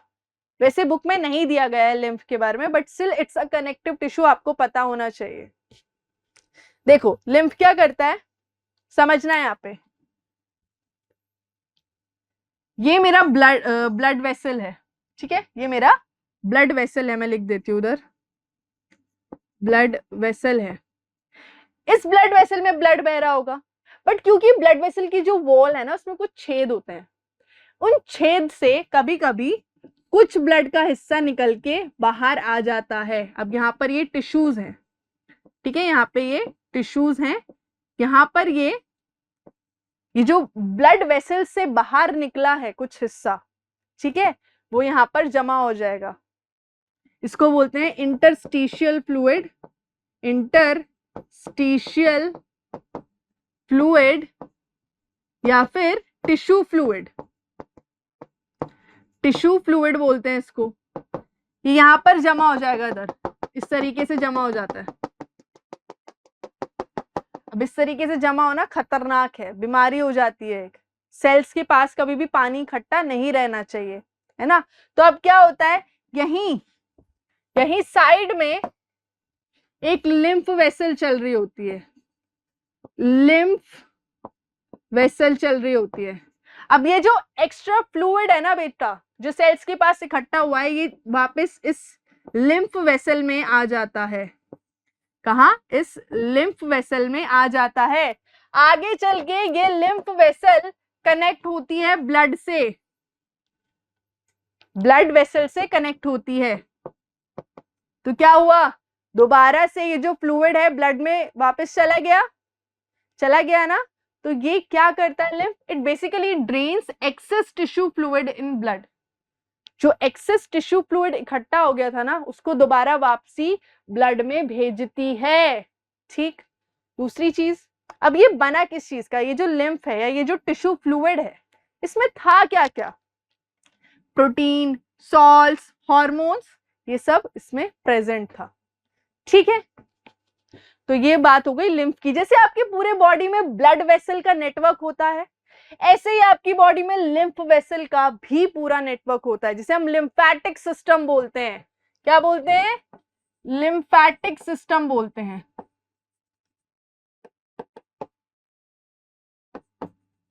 ठीक है। लिम्फ भी देख लिया, लगे हाथ, आगे चले। अब आ जाओ दूसरे तरीके के कनेक्टिव टिश्यू जहां पे मैट्रिक्स डेंस हो गया है, गाढ़ा हो गया है। इसका पहला एग्जाम्पल क्या है, लिगामेंट्स। लिगामेंट्स यहां देखो, ये आपका नी का जॉइंट दिखाया है, नी, ठीक है, ये दिख रही है यहाँ पे, ये कुछ बैंडेज टाइप, रबड़ की कुछ स्ट्रिप्स टाइप, यही लिगामेंट्स है, ठीक है। लिगामेंट्स क्या होती है, लिगामेंट्स के लिए वर्ड याद रखो, B to B, B to B, B to B, B to B का मतलब they connect bone to bone, ठीक है, याद रहेगा। Ligaments connect bone to bone, B to B रहती हैं ये, है ना। इलास्टिक होता है इनमें, ठीक है, इलास्टिसिटी प्रेजेंट होती है और स्ट्रेंथ भी होती है, तभी तो आप अपने नी को ऐसे ऐसे मूव कर पाते हो। दिख नहीं रहा होगा ना उसमें, अरे यार, बट आप नी को मूव कर पाते हो ना पूरे हर तरीके से। वो कैसे मूव करवा पा रहे हो आप, क्योंकि इनमें इलास्टिसिटी होती है बट स्ट्रेंथ भी होती है।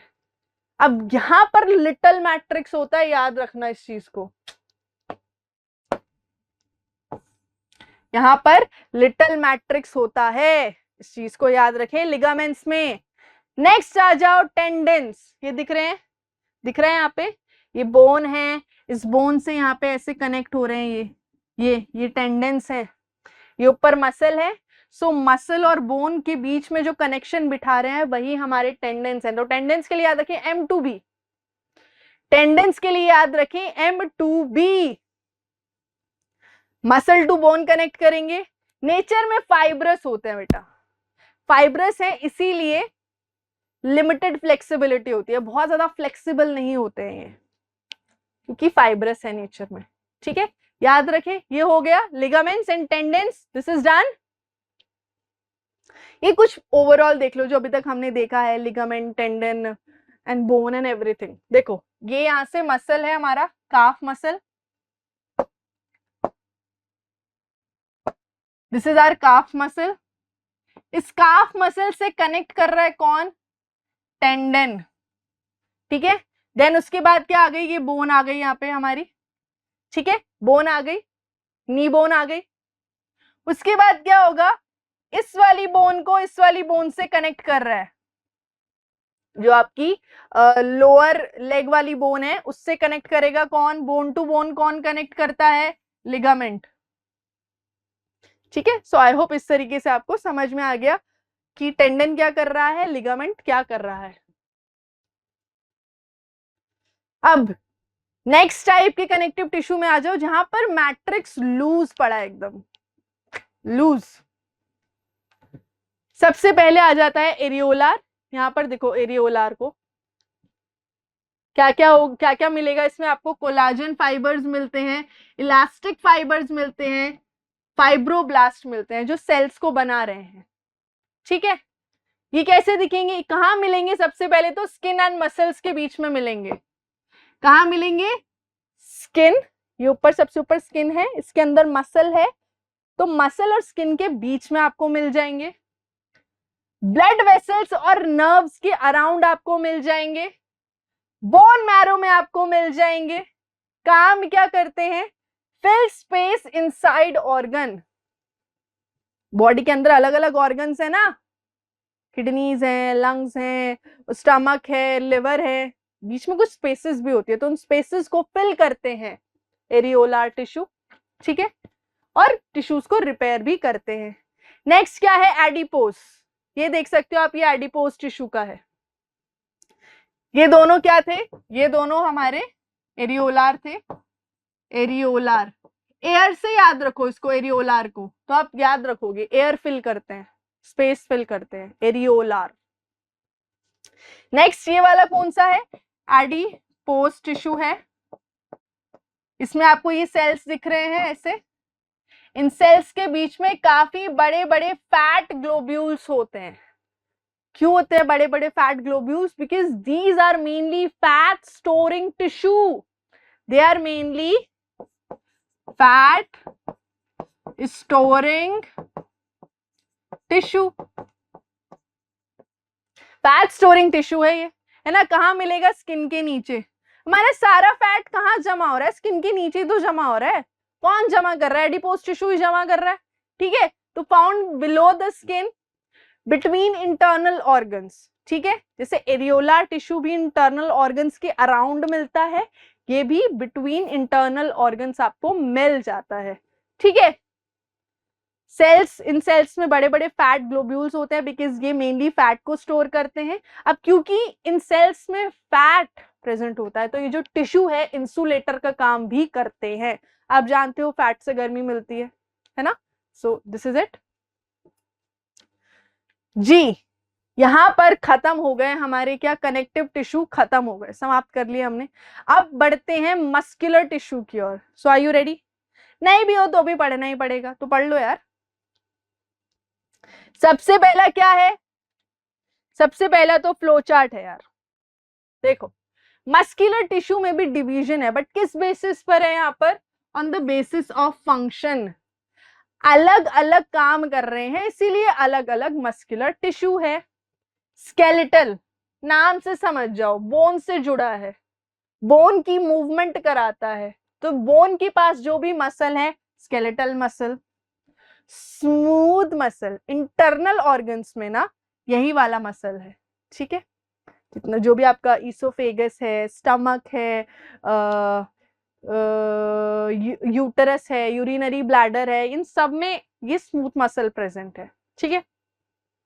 कार्डियक नाम से समझ जाओ, हार्ट में जो मसल प्रेजेंट है वो कार्डियक मसल्स हैं, ठीक है।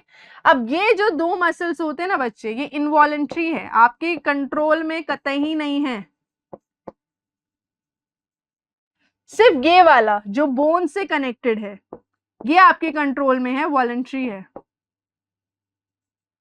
इनको एक एक करके देख लें, आप देख लें एक एक करके। चलो, तो सबसे पहले कौन सा आ गया? स्केलेटल मसल आ गया। अब यहां आपको क्या चीज ऑब्जर्व करनी है,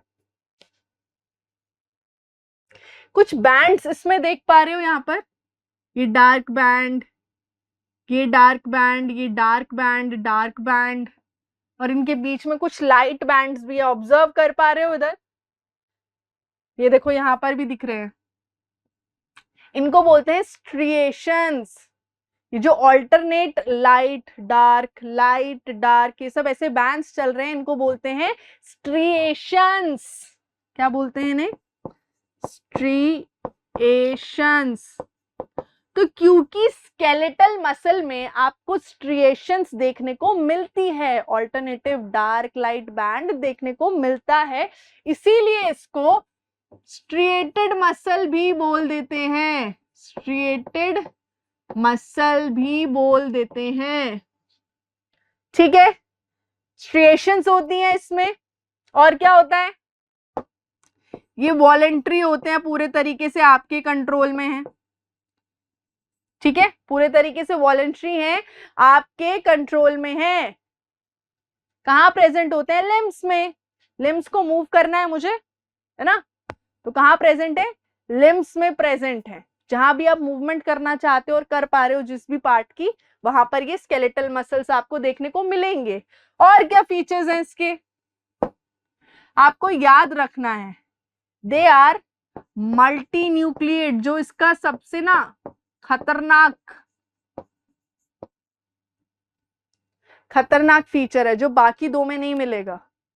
देख रहे हो यहाँ पे कितने सारे न्यूक्लियस है, nucleus nucleus nucleus nucleus nucleus, मतलब एक ही सेल में बहुत सारे न्यूक्लियस का मिल जाना मल्टी न्यूक्लिएट कंडीशन होती है। तो ये सिर्फ एक्सक्लूसिवली स्केलेटल मसल के सेल्स में मिलेगा, स्मूथ में नहीं है, कार्डियक में नहीं है, ठीक है। बाकी क्या है?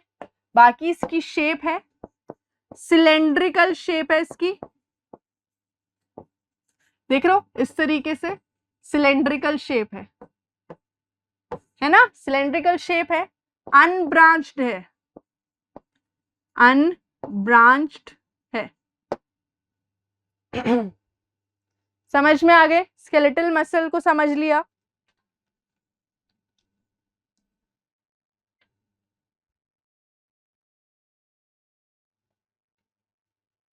आगे चलेंगे, नेक्स्ट आ गया स्मूथ मसल। नाम से ही समझो एकदम स्मूथ है, एकदम स्मूथ से दिख रहे हैं, यहाँ पे कोई स्ट्रिएशन नहीं दिखेगी बेटा, कोई स्ट्रिएशन नहीं दिखेगी, नॉन स्ट्रिएटेड होते हैं ये, यहाँ कोई ऑल्टरनेटिव डार्क लाइट बैंड नहीं दिखता है, नॉन स्ट्रिएटेड मसल्स हैं, इनवॉलेंट्री है। पीछे वाले क्या थे? वॉलेंट्री थे, ये इनवॉलेंट्री है, तो लिख लेंगे इसको non striated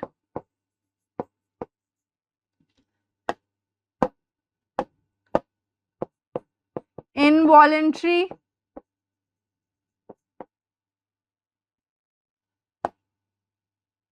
characteristic feature, spindle shape होता है इसका सेल, स्पिंडल शेप। स्पिंडल बोले तो कैसा? इस तरीके से दिखेगा, जो आपको पॉइंटेड होता है, इस तरीके का सेल होता है इसका, स्पिंडल शेप का, ठीक है। तो ये अलग चीज है, जब आप स्केलेटल मसल में देखते हो, जब आप स्मूथ में देखते हो, दोनों में सिलेंड्रिकल शेप है, सिर्फ इसमें स्पिंडल शेप है, या उसे फ्यूजी फॉर्म भी बोलते हैं, लिख देती हूँ, फ्यूसी फॉर्म। और क्या फीचर्स है इसके? ये बच्चों यूनी न्यूक्लिएट है, एक सेल में एक ही न्यूक्लियस मिलेगा एंड अनब्रांच्ड, ठीक है, अनब्रांच्ड है।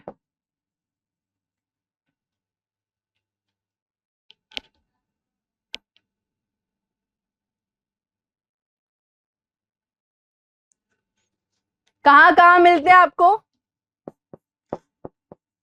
Iris of I, ureters, bronchi, bronchi पता है ना, लंग्स में ऐसे दो जो डिवाइड हो जाती है, ब्रोंकाई, उधर मिलेगा, ठीक है।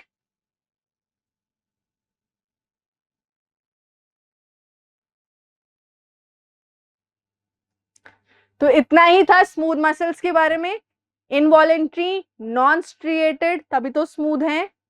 देन स्पिंडल शेप का इनका सेल होता है, यूनिन्यूक्लिएट है, अनब्रांच्ड है। कहाँ मिलेंगे? Iris of I, ureters and bronchi. अच्छा पीछे मैंने लिखा नहीं ना कहाँ मिलेंगे। फोर लिम, हाइंड लिम, यहाँ पे आपको ये स्केलेटल मसल मिल जाएगा। नेक्स्ट कार्डियक मसल, नाम से पता लग रहा है हार्ट में प्रेजेंट होते हैं, है ना। अच्छा इनमें स्ट्रिएशन, ये देखो इनमें स्ट्रिएशन दिख रही है क्या? दिख रही है? होती है, दे आर स्ट्रिएटेड, ठीक है। इनमें स्ट्रिएशन आपको देखने को मिलेगी, स्ट्रिएटेड होते हैं ये, स्ट्रिएटेड। बट क्योंकि हार्ट के हैं यार, क्या हार्ट आपके कभी काबू में रहा है? दिल की बात नहीं कर रही हूं मैं, हार्ट की बात कर रही हूँ। हार्ट आपके काबू में रहा है? आपके अकॉर्डिंग बीट करता है क्या? नहीं ना। So this is again involuntary in nature, involuntary in nature. Involuntary होता है, कंट्रोल में नहीं है। फीचर्स, इसकी स्पेशल फीचर की बात करूं जो बाकियों से इसे अलग करता है, वो क्या है कि यार ये ना ब्रांच्ड होते हैं, इसके जो सेल्स आप देखोगे ना ब्रांच्ड होते हैं। यहाँ पे रुको मैं कोशिश करती हूँ, देखो यहाँ देखो, ऐसे जा रहा था, ऐसे जा रहा था, यहाँ पे ब्रांचिंग हो गई, देखो यहाँ पे ब्रांचिंग हो गई, देखो। तो इस तरीके से आपको ब्रांचिंग इसमें देखने को मिलेगी, ब्रांच्ड होते हैं ये इसका अलग फीचर है, करेक्टरिस्टिक फीचर है। बाकी दो सेम सेम से है कि ये भी यूनिन्यूक्लिएट होता है, और जो शेप होती है इसके सेल्स की मैंने पहले आपको बता चुकी हूँ, सिलेंड्रिकल है, सिलेंड्रिकल शेप इसकी हो गई। कहां मिलेगा?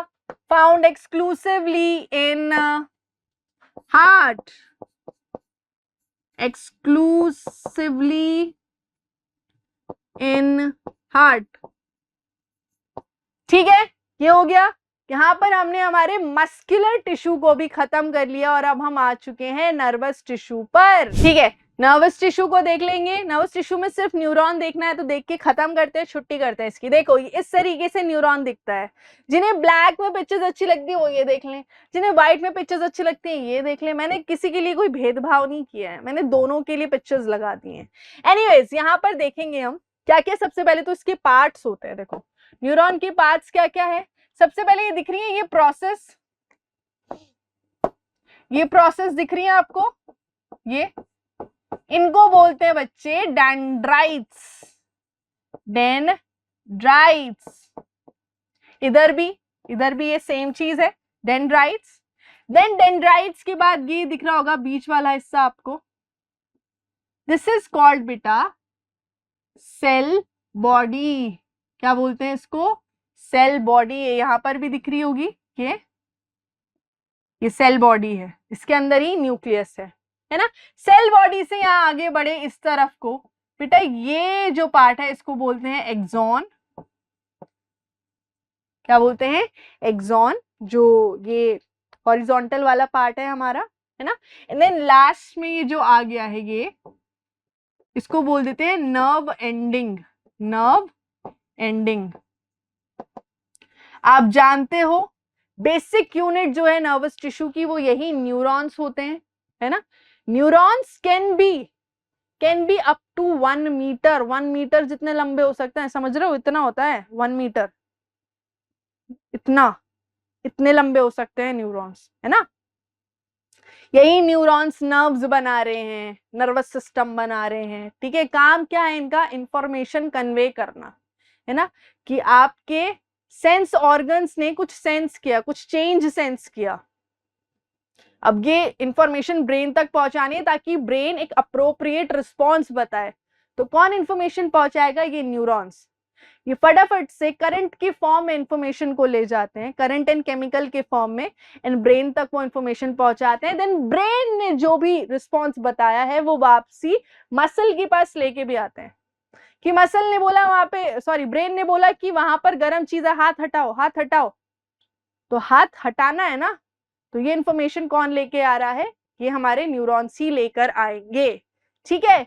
सो न्यूरॉन्स बहुत इंपॉर्टेंट होते हैं। अच्छा, इनमें ये चीज है, सेल डिवीजन नहीं होती है, इनमें डिवाइड नहीं करते हैं। हार्ट के सेल्स और ये न्यूरॉन्स, कोई सेल डिवीजन नहीं होती है इनमें बच्चों।